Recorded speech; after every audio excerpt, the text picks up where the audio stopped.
Hello बच्चों, आज हम स्टार्ट करें चैप्टर नंबर 20 बायोलॉजी का, जो कि है लोकोमोशन एंड मूवमेंट। ठीक है, प्रचलन एवं गति। तो ये चैप्टर आज हम स्टार्ट करें। चैप्टर नंबर 18 और 19 फिजियोलॉजी वाले आपके हो चुके हैं, तो आज ये नया चैप्टर हम स्टार्ट कर रहे हैं। Chapter number 20 locomotion and movement, प्रचलन एवं गति। ठीक है, तो सबसे पहले हम इसमें देखेंगे टाइप्स ऑफ मूवमेंट की गति के प्रकार, यानी कितने प्रकार की गति जो होती है। तो देखिए, सबसे पहले तो हम बात करते हैं कि लोकोमोशन क्या होता है। देखिए, मूवमेंट जो है ये एक फीचर है लिविंग बींग्स का। मतलब सारे जितने भी लिविंग बींग्स हैं, सजीव वस्तुएं, उनमें मूवमेंट होता है, गति होती है। जितने भी एनिमल्स हैं या फिर प्लांट, तो उनमें अलग अलग टाइप के मूवमेंट आप देखते हो। जैसे कि अमीबा, तो उसमें एक सिंपल फॉर्म है मूवमेंट का कि वह सूडोपोडिया बना के और चलता है। पैरामीशियम में सीलिया, यूग्लिना में फ्लैजिला से गति होती है। फिर इसके बाद ह्यूमन बींग्स में हम हमारे हाथों को, पैरों को मूव कर सकते हैं, जॉज मूव होते हैं, आईलिड्स, टंग, ये सारे मूवमेंट हमारे अंदर होते हैं। तो ये जो वॉलेंटरी मूवमेंट है हमारे, उसे हम कहते हैं लोकोमोशन। ठीक है, हमारी इच्छा से जो हम ये गतियाँ करते हैं उन्हें क्या कहते हैं? लोकोमोशन। इसके अलावा walking, running, climbing, flying, swimming, ये सब लोकोमोटरी मूवमेंट है। ठीक है, तो हर एक ऑर्गेनिज्म में लोकोमोशन के लिए अलग अलग क्या पाए जाते हैं? स्ट्रक्चर। जैसा पैरामीशियम में सीलिया होता है और ये सीलिया उसको हेल्प करता है लोकोमोशन के लिए। हाइड्रा में टेंटिकल्स होते हैं जो उसको हेल्प करेंगे प्रे को पकड़ने के लिए और लोकोमोशन के लिए। हम हमारे हाथों का यूज़ करते हैं, हमारे पैरों का यूज़ करते हैं चलने के लिए, हाथों का अलग अलग चीज़ों को पकड़ने के लिए। तो ये जो है अलग अलग प्रकार के, मतलब इसे हम कहते हैं गति। अब हम देखते हैं टाइप्स ऑफ मूवमेंट। तो टाइप्स में देखिए, जैसे इसमें क्या है कि cells of human body exhibit 3 main types of movement, और इन्हें हम कहते हैं अमीबॉइड, सीलियरी एंड मस्कुलर। ठीक है, तो अमीबॉइड मूवमेंट क्या होती है? देखिए, some specialized cell in our body like macrophages and leucocytes in blood exhibit amoeboid movement. यानी अमीबा की जैसी गति करना, तो वो हमारी बॉडी में कहाँ होती है? मैक्रोफेजेस में और ल्यूकोसाइट्स में। ब्लड में जो ल्यूकोसाइट्स होते हैं उनमें अमीबॉइड मूवमेंट होती है। और it is effected by pseudopodia formed by the stripping of protoplasm. मतलब यहाँ पर जो प्रोटोप्लाज्म है वो सूडोपोडिया जैसा स्ट्रक्चर बनाता है और फिर अमीबा के जैसे उनमें गति होती है। तो इसे हम क्या कहते हैं? Amoeboid movement. इसके अलावा जो हमारा साइटोस्केलेटल एलिमेंट्स हैं जैसे माइक्रोफिलामेंट, ये भी अमीबॉइड मूवमेंट करते हैं। तो ये फर्स्ट मूवमेंट जो हमारे अंदर होती है वो होती है अमीबॉइड मूवमेंट। सेकेंड है सीलियरी। सीलियरी मूवमेंट कहाँ पर होती है? Internal tubular organ which are lined by ciliated epithelium. ऐसे ऑर्गन्स में जहाँ पर सीलिएटेड इपिथीलियम है वहाँ सीलियरी मूवमेंट होती है। The coordinated movement of सीलिया in the trachea. Trachea मतलब हमारी जो सांस वाली नली है, यहाँ पर होती है। और यहाँ पर ये मूवमेंट क्यों होती है? To removing dust particle, dust particle को हटाने के लिए, और जो भी फॉरेन सब्सटेंसेस अंदर जाते हैं हवा के साथ उनको हटाने के लिए। फिर इसके अलावा पैसेज ऑफ ओवा through the female reproductive tract, जो फीमेल रिप्रोडक्टिव ट्रैक्ट है वहाँ पर भी सीलियरी मूवमेंट होती है। ठीक है, तो ये 2 मूवमेंट हो गई। फिर तीसरी जो है वो कौन सी है? मस्कुलर।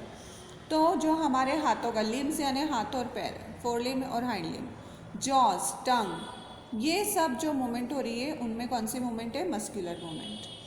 ठीक है, मसल्स में कॉन्ट्रैक्शन होता है, रिलैक्सेशन होता है, और उसी के कारण हमारे ये जो ऑर्गन्स हैं वो मूव कर पाते हैं। तो ये 3 प्रकार की मूवमेंट जो है वो हमारे अंदर पाई जाती है। इस चैप्टर में हम क्या देखेंगे? टाइप्स ऑफ मसल्स, उनका स्ट्रक्चर, पूरा मैकेनिज़्म कि कैसे वो कॉन्ट्रैक्ट और रिलैक्स होती हैं और उनसे कैसे मूवमेंट होता है, और इसके अलावा पूरा स्केलेटल सिस्टम। तो देखिए, सबसे पहले हम देख रहे हैं स्ट्रक्चर ऑफ स्केलेटल मसल्स, यानी मसल्स हम लोग देख रहे हैं सबसे पहले। तो मसल्स जो है वो क्या है? एक स्पेशलाइज्ड टिश्यू है हमारी बॉडी में, जो जिनका ओरिजिन जो है वो मेसोडर्मल होता है, और 40 से 50% हमारी जो बॉडी है ह्यूमन बॉडी, उसका वेट जो है 40 से 50% वो मसल्स का होता है। ठीक है, तो हमारे अंदर जो मसल्स हैं वो 3 प्रकार की पाई जाती हैं। फर्स्ट होती है स्केलेटल मसल, जो कि हम अभी जिसका स्ट्रक्चर देखेंगे। ठीक है, फर्स्ट जो होती है स्केलेटल मसल, ये हमारे स्केलेटन से जुड़ी हुई होती हैं और इसीलिए इन्हें क्या बोला है, स्केलेटल मसल। और इसके अलावा इन्हें एक और नाम देते हैं स्ट्रिएटेड मसल। इनमें ऐसी स्ट्रिप्ड जैसा, जब हम माइक्रोस्कोप में देखते हैं तो ऐसा स्ट्रिप्ड जैसा अपीयरेंस हमको दिखाई देता है, पट्टियाँ पट्टियाँ दिखती है, ब्लैक वाइट, तो इन्हें स्ट्रिएटेड मसल भी कहा जाता है। और इनकी जो एक्टिविटी है वो हमारे वॉलेंटरी यानी हमारी इच्छा से होती है, voluntary control of nervous system, तो इन्हें वॉलेंटरी मसल्स भी कहा जाता है। मतलब इनके 3 नाम है, स्केलेटल, स्ट्रिएटेड या फिर वॉलेंटरी। ठीक है, और ये क्या करती है, लोकोमोटरी एक्शन होता है इनमें और बॉडी के पोस्चर पूरा इसी से मेंटेन होता है, स्केलेटल मसल से। तो ये पहले टाइप की हो गई। दूसरी जो मसल्स होती है वो होती है विसरल। ठीक है, विसरल मसल्स ये हमारे इनर वॉल्स में होती है, विसरल ऑर्गन्स में होती है अंदर की तरफ, जैसे कि एलिमेंट्री कैनाल, रिप्रोडक्टिव ट्रैक्ट यहाँ पर। और इन्हें हम कहते हैं, इनमें कोई भी ऐसी पट्टी जैसे स्ट्रक्चर नहीं दिखते, तो इन्हें हम कहते हैं स्मूथ मसल्स। और इनका जो पूरा कंट्रोल है वो हमारे अंडर में नहीं है, तो ये है इनवॉलेंटरी मसल्स। ठीक है, ये क्या है, इनवॉलेंटरी। तो इनका नाम होगा विसरल या फिर स्मूथ मसल या फिर इनवॉलेंटरी मसल्स। और ये कहाँ पर पाई जाती है, इंटरनल ऑर्गन्स में।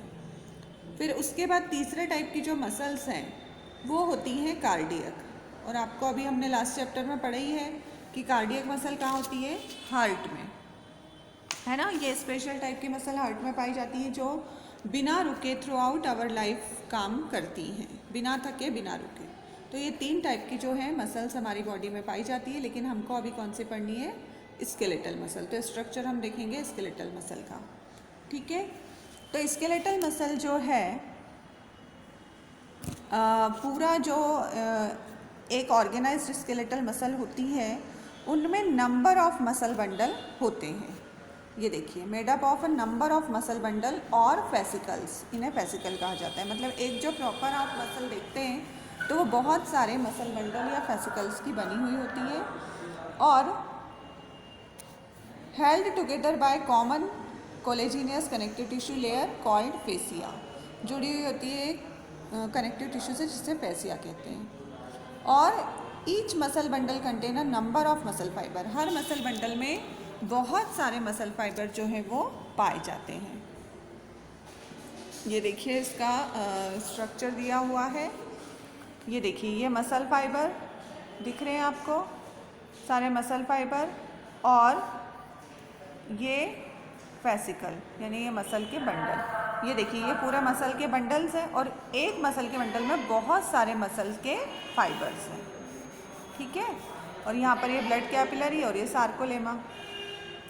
ठीक, अब देखिए सार्कोलेमा क्या होता है, muscle fibre is lined by the plasma membrane, यानी मसल फाइबर की जो दीवार है, मसल फाइबर की जो दीवार है, मसल फाइबर की जो ये मेम्ब्रेन है उसे हम क्या कहते हैं, सार्कोलेमा।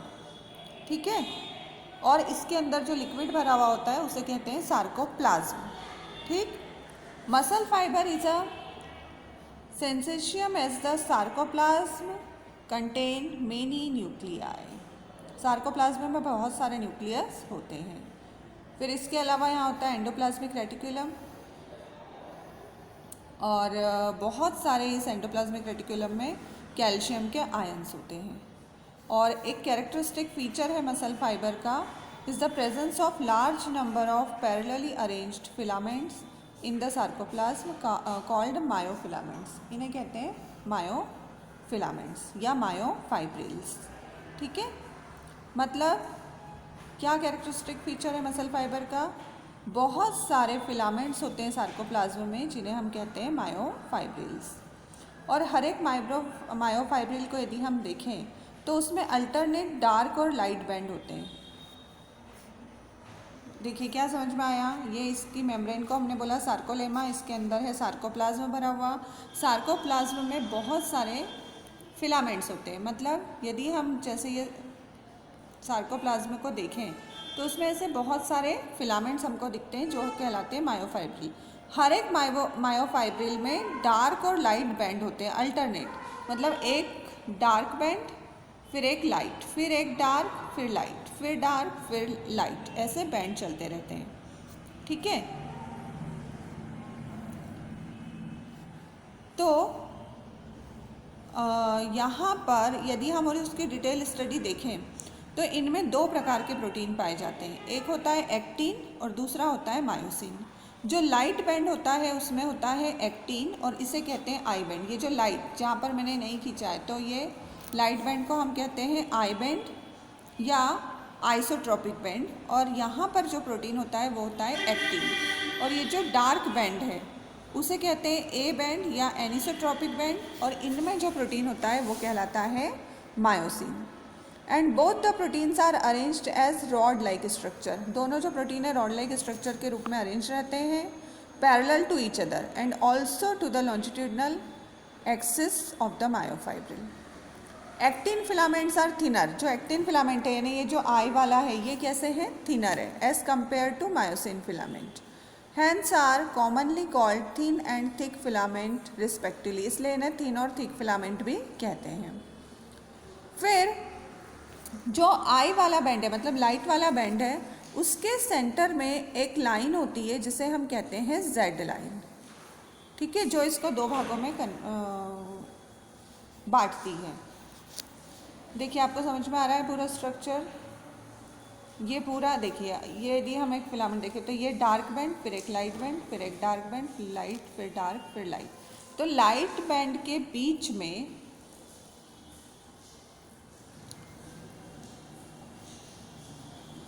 ये देखिए लाइट बैंड के बीच में एक लाइन पाई जाती है जो इसको टू पार्ट में डिवाइड करिए और इस लाइन का नाम है जेड लाइन। ठीक है, जेड लाइन। और ऐसे ही डार्क बैंड के बीच में भी एक लाइन पाई जाती है, मतलब यहाँ पर रेड वाले के बीच में, जिसे हम कहते हैं एम लाइन। ठीक है, लेकिन एम लाइन का देखिए अब ये सब अल्टरनेट है एक दूसरे के, तो एक जेड लाइन से दूसरे जेड लाइन के बीच के पार्ट को हम कहते हैं फंक्शनल यूनिट ऑफ कॉन्ट्रैक्शन या फंक्शनल यूनिट ऑफ मसल, और इसका नाम है सार्कोमियर। मतलब देखिए ये एक जेड लाइन है ना, अब दूसरी जेड लाइन होगी यहाँ पर, तो ये एक जेड लाइन से दूसरी जेड लाइन वाला जो हिस्सा है वो कहलाता है सार्कोमियर। क्या कहला रहा है ये, सार्कोमियर, और इसे हम कहते हैं फंक्शनल यूनिट ऑफ मसल या functional unit of contraction in muscle. ये इसकी फंक्शनल यूनिट है, एक जेड लाइन से दूसरी जेड लाइन, इतना हिस्सा कॉन्ट्रैक्ट होगा फिर रिलैक्स होगा, कॉन्ट्रैक्ट होगा रिलैक्स होगा। ठीक है, तो ऐसे ये प्रोसेस जो है वो चलती रहती है यहाँ पर। और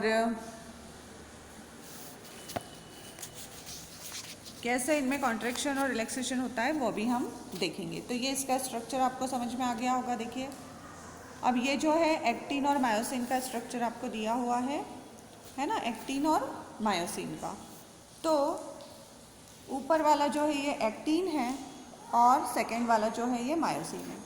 तो हर एक्टिन फिलामेंट जो है वो किसका बना हुआ होता है, 2F actins helically bound to each other, मतलब दो जो है एक्टिन वो एक दूसरे के ऊपर ऐसे माला जैसे वो हो जाती है ना, हेलिकल शेप में एक दूसरे पे लिपटे हुए रहते हैं, है ना। ये जो ग्रीन वाले मोती जैसे स्ट्रक्चर आपको दिख रहे हैं, तो ऐसे दो दिख रहे होंगे आपको, तो इन्हें क्या नाम दिया हमने, F actin. Each F actin is a polymer of monomeric जी, यानी इनमें जो प्रोटीन होता है वो होता है ग्लोबुलर। तो उसका हर एक जो मोती है वो उसका है ग्लोबुलर का। Two filaments of another protein tropomyosin also run close to F actin through its length. यहाँ पर आपको ये जो ब्राउन लाइन दिख रही है वो क्या है, ट्रोपोमायोसिन की है, वो भी इसके साथ साथ पूरी लेंथ में चलता है। A complex protein troponin is distributed at regular interval on the ट्रोपोमाइसिन। अब इनमें ट्रोपोमाइसिन पे जगह जगह पर एक कॉम्प्लेक्स प्रोटीन जिसका नाम है ट्रोपोनिन वो भी दिखाई देता है। ये देखिए यहाँ पर आपको ऐसे पिंक छोटे छोटे स्ट्रक्चर दिख रहे हैं ब्राउन पे, तो वो ट्रोपोनिन भी रहता है। और ये जो रेस्टिंग स्टेट में ये जो ट्रोपोनिन है वो क्या करता है, बाइंडिंग साइट बनाता है मायोसिन के लिए। ठीक है। अब मायोसिन जो है थिक फिलामेंट है और इसे पॉलीमराइज प्रोटीन भी कहते हैं।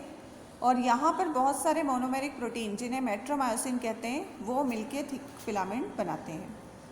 फिर इसमें दो पार्ट होते हैं, एक ग्लोबुलर हेड होता है जिसकी छोटी दो आर्म होती है, उसमें एक शॉर्ट आर्म और एक टेल। ठीक है। और पहले वाले को हम कहते हैं हैवी मेरोमायोसिन HMM और जो बाद वाला है उसे कहते हैं LMM। ठीक है, लाइट मेरोमायोसिन। अब ये जो हेड और शॉर्ट आर्म है वो बाहर की तरफ प्रोजेक्ट आउट रहते हैं और इसे कहते हैं हम क्रॉस आर्म। ये क्या काम है इसका, active, head is an active ATPase enzyme and has binding site for, किसके लिए बाइंडिंग साइट बनाता है ये, ATP and active site for actin, यानी ATP यहाँ आके जुड़ेंगे। ये देखिए ये इसका हेड वाला रीजन है और ये क्रॉस आर्म है ना, तो ये यहाँ पर जो है ATP आके जुड़ते हैं और ये एक्टिन आके जुड़ेगा। तो ये एक्टिन और मायोसिन का स्ट्रक्चर। और जो हम बोल रहे थे कि उसका मसल्स का स्ट्रक्चर, तो वो देखिए यहाँ पर ये प्रॉपर आपको दिखेगा, ये रिलैक्स्ड कंडीशन में, ये कॉन्ट्रैक्ट कंडीशन में, है ना। ये देखिए लाइट बैंड को हमने क्या बोला था, लाइट वाले पार्ट को आई बैंड और डार्क वाला जो पोर्शन है उसको ए बैंड। और हर एक लाइट के बीच में जो लाइन है ये जेड लाइन, तो एक जेड लाइन से दूसरी जेड लाइन वाले पार्ट को हमने बोला था सार्कोमियर। तो ये पार्ट कॉन्ट्रैक्ट होता है और रिलैक्स होता है। तो अभी ये रिलैक्स्ड कंडीशन में, तो रिलैक्स्ड कंडीशन में देखिए ये लाइट जोन और डार्क जोन ऐसे दिखाई दे रहा है। लेकिन जब ये कॉन्ट्रैक्ट हो रहा है तो आप क्या देख रहे हो कि ये जो जेड लाइन है ये पास पास आ गई है और ये जो लाइट बैंड और डार्क बैंड है ये भी क्या हो गए हैं, पास पास आ गए हैं। तो ये कॉन्ट्रैक्टेड कंडीशन में इस टाइप के दिखाई देंगे, ये रिलैक्स्ड और कॉन्ट्रैक्ट, और ये मैक्सिमली कॉन्ट्रैक्टेड, यानी सबसे ज़्यादा जब कॉन्ट्रैक्ट होंगे तो इस टाइप से ये एक दूसरे के ऊपर ओवरलैप करते हैं, लाइट और डार्क बैंड। तो ये इसका मतलब मसल कॉन्ट्रैक्शन इस तरीके से होता है। और इसका यदि हम मैकेनिज़्म देखें तो मैकेनिज़्म इसका देखिए क्या है, स्लाइडिंग फिलामेंट थ्योरी दी गई है इसके लिए। ये पूरी स्लाइडिंग फिलामेंट थ्योरी से इसका मैकेनिज़्म दिया है कि कैसे जो थिन फिलामेंट है वो थिक फिलामेंट के ऊपर स्लाइड करते हैं। थिन फिलामेंट मतलब लाइट बैंड, डार्क बैंड पे स्लाइड करते हैं। तो देखिए मैं पूरा बोल रही हूँ ये कैसे होता है। Muscle contraction is initiated by a signal sent by central nervous system. मतलब सबसे पहले सेंट्रल नर्वस सिस्टम से सिग्नल मिलता है मसल्स को मोटर न्यूरॉन के थ्रू, और तभी इसमें कॉन्ट्रैक्शन की प्रोसेस स्टार्ट होगी। तो जैसे ही मोटर न्यूरॉन सिग्नल देता है, ठीक है, तो जो मोटर न्यूरॉन और सार्कोलेमा के बीच में जंक्शन होता है उसे हम कहते हैं न्यूरोमस्कुलर जंक्शन। मतलब सीधी सी बात यह है कि मोटर न्यूरॉन जो सेंट्रल नर्वस सिस्टम का है उसके और हमारी मसल के बीच में जो जंक्शन है, मसल का जो मेम्ब्रेन है सार्कोलेमा, उसके बीच में जो जंक्शन है उसे हमने नाम दिया न्यूरोमस्कुलर जंक्शन या मोटर एंड प्लेट। तो न्यूरल सिग्नल जैसे ही इस जंक्शन पे पहुंचता है तो यहाँ पर एक न्यूरोट्रांसमीटर रिलीज होता है जिसका नाम है acetyl choline, which generate an action potential in the sarcolemma. उसके कारण सार्कोलेमा में एक एक्शन पोटेंशियल डेवलप होता है। This spread through the muscle fibre, ये पूरे मसल फाइबर में फैल जाता है and causes the release of calcium ion into sarcoplasm. और सार्कोप्लाज्म में जो कैल्शियम आयन है वो बाहर आ जाते हैं, रिलीज हो जाते हैं। जैसे ये कैल्शियम आयन का लेवल बढ़ता है तो यहाँ पर क्या होता है, बाइंडिंग ऑफ कैल्शियम विथ सब unit of troponin on actin filament. Actin filament पे जो ट्रोपोनिन है उसमें ये कैल्शियम आयन क्या होंगे, बाइंड हो जाएंगे and thereby remove the masking of active site for myosin. और मायोसिन को जुड़ने के लिए जो उसके ऊपर मास्क था उसको हटा देंगे। फिर यहाँ पर एनर्जी मिलती है इसको एटीपी के हाइड्रोलिसिस से। तो मायोसिन का जो हेड है वो बाइंड हो जाता है एक्टिव साइट ऑफ एक्टिन पे। एक्टिन के ऊपर मायोसिन जो है वो जुड़ जाएगा और एक क्रॉस ब्रिज बनाता है and this pull the attached actin filament towards the centre of A band. और इसके कारण जो एक्टिन फिलामेंट है वो किधर की तरफ खिंचाता है, towards the centre of A band, मतलब डार्क बैंड की तरफ।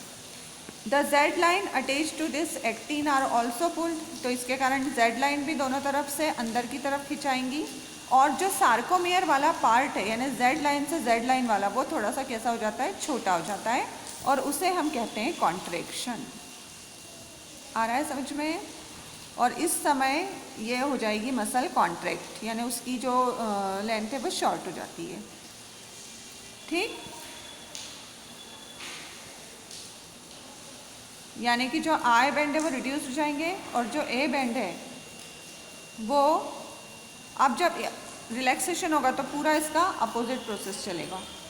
ठीक है,